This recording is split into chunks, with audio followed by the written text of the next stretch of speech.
Now next fifth question. By what number should minus 33 by 6 be divided to get 11 by 18? Firstly, read the understand the question statement carefully. What is given? By what number should minus 33 by 6 be divided? कि हमारे पास एक ऐसा number कौन सा है कि जिससे हम इसको डिवाइड करें कि हमें ये मिल जाए. सपोज फॉर एग्जाम्पल कि 14 को हम किससे डिवाइड करें कि हमारे पास 2 मिल जाए. This question is like this. 14 किससे डिवाइड करना है कि हमारे पास 2 बन जाए. सो लेट्स गिवन नंबर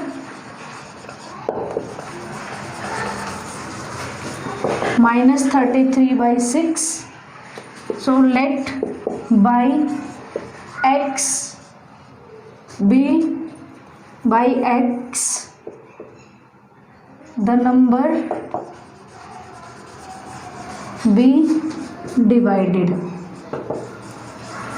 हम मान लेते हैं कि हम x से डिवाइड कर रहे हैं. Now according to the question minus 33 by 6 divided by x 11 by 18. इसको हम किससे डिवाइड करें कि 11 by 18 बन जाए. Don't write this like S divided by minus 33 by 6.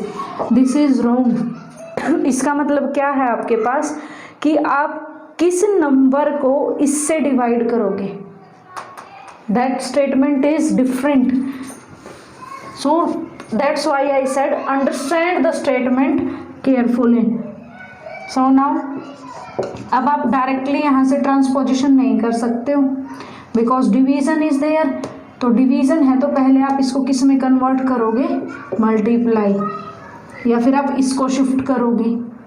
Choice is yours. अगर डायरेक्टली यहाँ से आपको ट्रांसपोजिशन करने है तो इसको शिफ्ट करना पड़ेगा. So it is 11 by 18. Beneficial है कि आप इसको यहाँ से इसको पहले सोल्व आउट करो क्योंकि आप यहाँ डिवीजन में लेकर आओगे फिर से आपको सोल्व आउट करना पड़ेगा. सो डिवीजन को आपने कन्वर्ट किया इसको ऐसे, या फिर आप इसको ऐसे भी नहीं रख सकते थे. 33 by 6 डिवाइडेड बाई 18 ऐसे हैं. 33 by 6 डिवाइडेड बाई x. तो आप इसको ना शिफ्ट ट्रांसपोज करोगे तो डिवाइडेड बाई 18. आप इसको यहाँ से ही गुम कर दोगे फिर यहाँ से इसको डिवाइड कर दोगे. No, this is wrong. It is not right method. Firstly आप क्या करो, यहाँ से डिवीजन को आप चेंज कर दो मल्टीप्लिकेशन में. Now choice is yours. आप इसको लेकर जाना चाहते हो या इसको. Suppose 1 by x will remain here. इसको शिफ्ट कर दो minus 33 by 6. So 1 by x 11 by 18 multiply 6 by minus 33. Now if anything is cancelled you can cancel. 6 3s are 18. Now this is also, so it is 1 by minus 9. So value of 1 by x is 1 by minus 9. Now you have to find out value of x. Value of x कितनी आ जाएगी, यहाँ से आप cross multiply कर दो तो x की value यहाँ से कितनी आ गई, -9. So hence the required number is, hence the required number is -9. You can check your answer also कि आप इसको अगर 9 से डिवाइड -9 से डिवाइड कर रहे हो तो क्या आपके पास 11 by 18 आ रहा है. So आपको यहाँ पर ही ध्यान रखना है बाय व्हाट नंबर शुड, कि इसको हम किससे डिवाइड करें. तो हमने किससे किया है, हमने x से is equal to 11 by 18. Then solve out. फिर आप इसको डिवीजन को चेंज करोगे मल्टीप्लाई में. x में आप यहाँ ऐसे लिख सकते हो x by 1. इसका रेसिप्रोकल हो जाएगा तो क्या बन जाएगा 1 by x. Then solve out this. Here we get 1 by x is equal to 1 by 9. Then x is equal to -9. I hope this question is clear to all now. Now question 6. Weight of 3 parcels are 2:3 by 4 kilogram, 1:5 by 6 kilogram and 7 by 8 kilogram. You have to find out total weight of the parcels. So as you were told in the 3rd, 4th class also, whenever we have to find out total, it means we have to add those numbers. So total निकालने के लिए हम क्या करेंगे, इन सबको add. So let's start to solve this question. So weight of 3 parcels 2:3/4 kilogram, 1:5/6 kilogram and 7/8 kilogram. Now total weight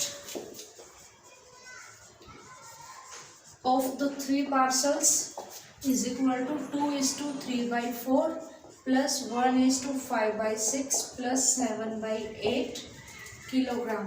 To solve this, let's take LCM. Firstly convert those into improper fraction. So it is 8 11/4, it is 11/6 and 7/8. Now let's take their LCM. LCM of 4, 6 and 8 is 24. यहाँ से इसको 6 11 6 जा 66, 4 44, 3 7 जा 21. It is 110 plus 21 131 divided by 24. Now the question is in mixed fraction. You can also convert this into mixed fraction. So in mixed fraction it is 5:11/24 kilogram. So hence final answer, hence the total weight